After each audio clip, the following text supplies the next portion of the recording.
Bismillahirrahmanirrahim. Allah'a hamd, Resulüne selatü ve selam olsun. Değerli kardeşlerim, biz dünya malına o kadar çok dalıyoruz ki kimi zaman ahiretimizi unutuyoruz. Ve çoğumuz da bir dua ederken, Cenab-ı Allah'tan isterken genelde dünya ile ilgili şeyler istiyoruz. Oysa Kur'an-ı Kerim'de nasıl dua etmemiz gerektiğini de Cenab-ı Allah bazen ayetlerde, yani zaman zaman ayetlerde bize bildirmişlerdir. Bunlardan bir tanesi Ali İmran suresinin 16. ayeti kerimesidir. Cenab-ı Allah şöyle buyuruyor.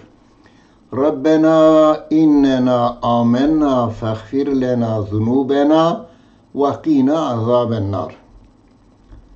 Ey Rabbimiz, innena amennâ, biz kesinlikle şüphesiz iman ettik. Yani biz sana inanıyoruz. Senin varlığına, birliğine, hükümlerinin doğruluğuna, gönderdiğin kitaplara, peygamberlere hepsine iman ettik. Ahiret gününe فَغْفِرْ لَنَا ذُنُوبَنَا, bizim günahlarımızı bağışla. Ne demek bu?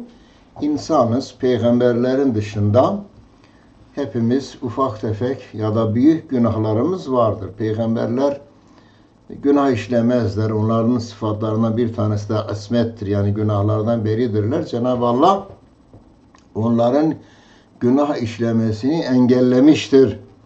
Yani kalplerine zerre kadar bir şey geldiğinde de mutlaka Cebrail tarafından ya da Allah'tan gelen vahiy ile uyarılmışlardır. Dolayısıyla bizlerin günahları vardır. O zaman Ya Rabbi sen günahlarımızı bağışla diyeceğiz. Ve qina azabennar, ve bizi ateş azabından koru, cehennemden koru diye dua etmeliyiz. Değerli kardeşlerim, bu dünyanın sonu vardır ki her gün ölen yaşlılarımızdan, kazaların olmasından, ölenlerimizden anlıyoruz ki bir gün mutlaka biz de öleceğiz.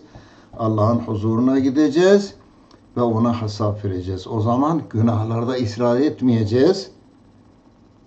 Zaman zaman şaşırıp günah işlemiş olsak bile günahlarımızdan af dileyeceğiz. Cenab-ı Allah'a sığınacağız ki Cenab-ı Allah da günahlarımızı affeylesin.